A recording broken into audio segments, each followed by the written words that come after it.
It's knowing what to work on based on the analysis that you're doing as well that really makes a difference. Yeah, like I like to think like lead gen is probably one of the most important things for any of the mentees who are coming on into our program, right?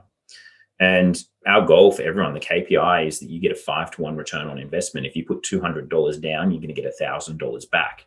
Yeah. And if you're hitting those numbers, that then allows you to scale. But at what point in the process is that broken down? Let's just say that someone is, instead of getting 5-to-1, they're getting like 2.5-to-1 return. Mm-hmm. And then we actually have to figure out, okay, well, at what point is it? Is it your actual Facebook ad that isn't working? Is it a conversation that you're having through the process? Is it a landing page that they don't like? Is it your sales calls? Is it booking people in? Any number of things that result through the start of that funnel to the end of that funnel could be it. So what we do is we record all of those numbers, and then we can go, your sales calls are the problem because you're converting at 30%. Or your Facebook ads are the problem because only 0.5% of people who see your ad are clicking through. It's in front of the wrong people. And when we break things down systematically like that, every single week, we work on the one big thing that you can change, that you can have impact over.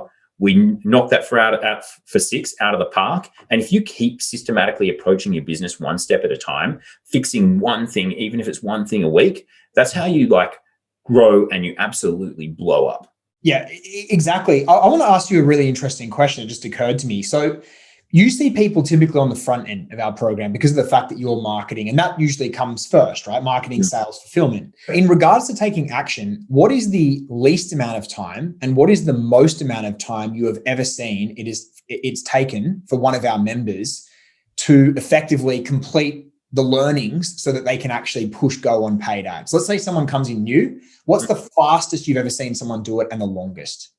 3 days. I've had multiple people do it within 3 days. 3 days. And what's the longest? I'm guessing there's some people that don't get it even the first month, right? There's people who just don't do anything. Yeah. Like, and that's just a poor mentee. Like, all the support's there, the program's there. It's like super simple. It's copy and paste. You copy the ad templates. You copy all of the landing pages. You copy all of the scripts, et cetera, and there really should be no problem. The only thing you've got to do is change it from our business, which is women with thyroid problems, and change the language to whatever your niche is, whether it be bodybuilders, whether it be dads, whether it be mums, etc. We're going to get into this next because this transitions really well into the third point, which is basically any successful person in business needs to consistently practice honest, open, and effective communication. And if we talk about what makes the difference between a good mentee and a bad mentee, good mentors and bad mentors, it's that factor. So let's say, for example, if someone joins our program and they feel confused, overwhelmed, they have problems, is that abnormal? No. It would be very strange not to have problems, not to have questions, right? That's why you join a mastermind, or that's why you get help. What happens is some people will just kind of, hello, I need help. And they'll ask once. And then after they get advice, if they're not happy with it, they just kind of they just sort of melt into their chair. The best members are the ones who ask us the most questions, who get the most consistent advice. And your success in any business venture, and really in anything you do, is your ability to get clear communication and advice from people that have already done what you're looking to do. Exactly. Any coaching program that you do, you need feedback. There needs to be a feedback. If you just go at it on your own, you're just doing a course, you're not getting mentorship.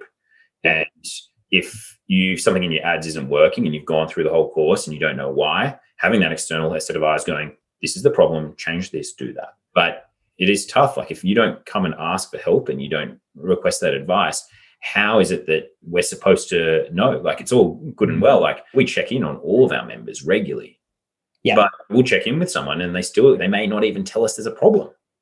Well, that's right. I think like some people feel guilty and they feel stupid, but your ability, and it comes back to fearlessness. It's funny how these all overlap, right? If you are fearless enough that you don't mind getting critiques and feedback, hey, you might not be perfect, big surprise, but you need to be willing to get critique and get feedback on what you're doing. And that way we can assist you and give you the advice that you need. You need to take logical feedback as well. And sometimes you're not going to like the feedback, right? It's sometimes, and that's part of fearlessness. It's like, you've got to accept that the fastest way for you to learn is to be told that sometimes what you're doing may not be good enough.